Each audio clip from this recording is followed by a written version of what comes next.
Okay, so last time we officially wrapped up our discussion of heaven. We talked about how animals will be in the afterlife, not just animals, but plants and rocks, and the whole world as we know it will be reestablished and recreated, and the Garden of Eden will be recreated.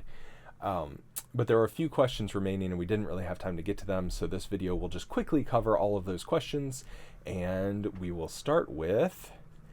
What do you think about people who have died and seen heaven and then returned? So there's been several of these. I think Heaven is for Real is probably the most famous one. There's been a lot of people who say they have seen heaven when they died.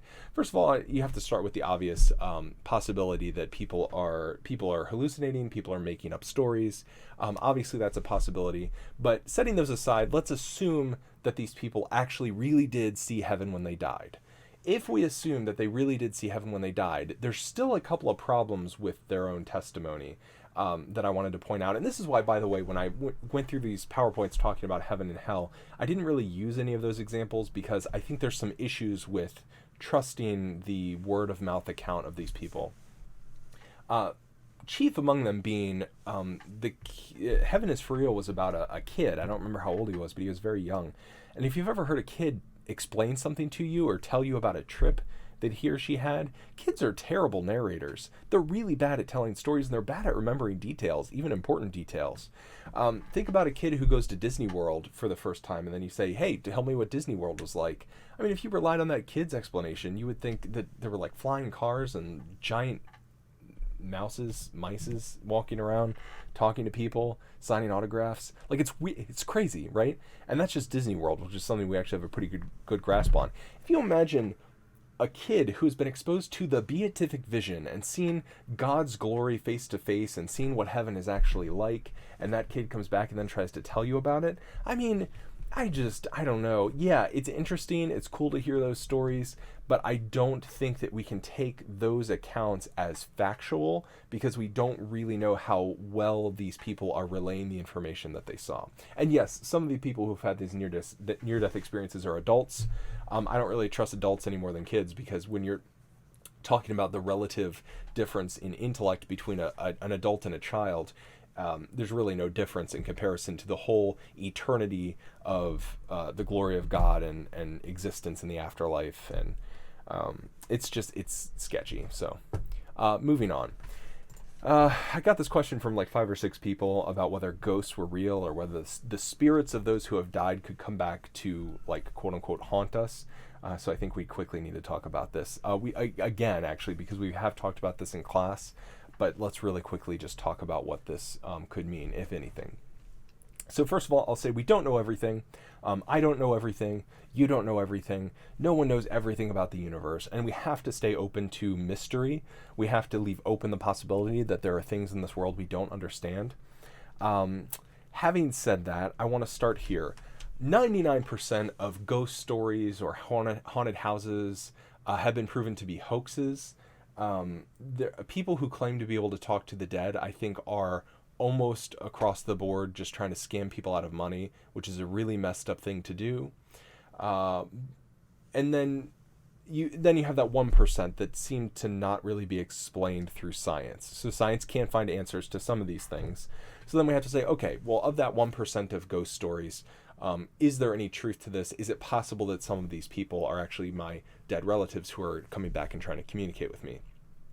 To that, I will remind you that once we open the possibility of this spiritual world that has ghosts and angels and demons, you have to remember that we can't rule out these other kinds of manipulative or evil spirits. If we believe in demons, there's no reason to think that a demon couldn't impersonate a ghost in order to mislead people, which is why I also heavily advise against trying to practice any form of like a seance or trying to contact the dead. Ouija boards, another example. Very, very likely these things are, especially like seances or mediums, these people are just trying to take your money. But even if they aren't, even if you really are contacting a spirit on the other side of the veil, I mean, why? Why do that? Why invite that kind of thing into your home? It's just not really a good idea. Setting all of that aside, is it possible that people in some form return to to deliver messages. The dead can return to deliver messages to the living. I think it's possible. Within the Christian tradition, there are many stories of people having dreams of loved ones who have died who come back to give them messages. I am not prepared to rule it out. I don't think the Christian church is prepared to rule it out. I think Christians kind of across the board, Catholic, Protestant, all of them, to some extent are open to the idea that this is possible. But you have to remember, this doesn't happen very often. And when it does happen, it's often a hoax. So I don't think this is a normal thing. I don't think it happens all the time. I don't think you should be looking for it, every night when you hear things go bump in the night. But is it possible that a relative might visit you in a dream or something and try to give you information? It's possible. I don't know. I don't think it happens very often. Moving on to the next question. Do our dead relatives, quote unquote, watch over us after they've passed on? And I used here a picture of a cardinal because there's some ancient, well, not ancient, but very, very old traditions and superstitions that when you see a cardinal, that's one of your dead relatives who's come back to, watch over you or whatever. This answer actually does go back a really long time, which is that before Christianity, before Judaism, back as long as we know, people didn't really have a clear idea of the afterlife, and most cultures actually believed that when you died, you were just gone forever.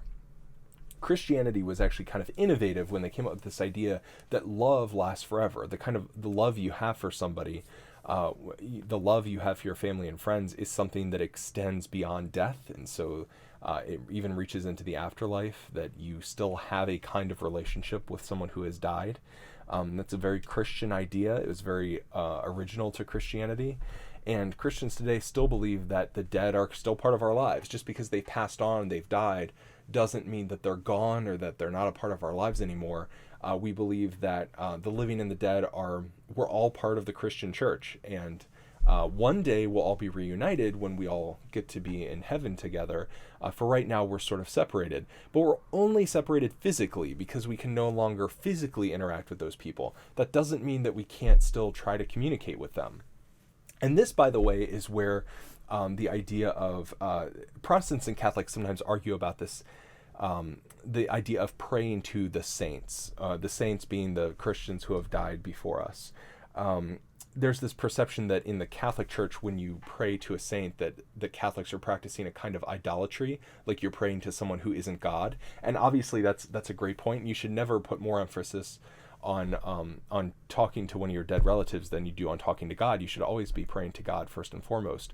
But this idea of praying to saints in the Catholic Church actually started with this very simple idea that when your family has passed on, you can still talk to them and even ask them to pray for you, which is why in the Catholic Church we don't pray to saints. We are actually asking the saints to pray for us. The same way that, if your grandmother has died and you believe she's watching over you, you can always just ask her to pray for you. And you may not be able to hear her talk back, but we believe that she can hear you and she can offer prayers to God for you. This isn't idolatry. There's nothing wrong with believing this, because it's really essentially the same thing as if, you're going through a hard time and you ask your friends and family to pray for you.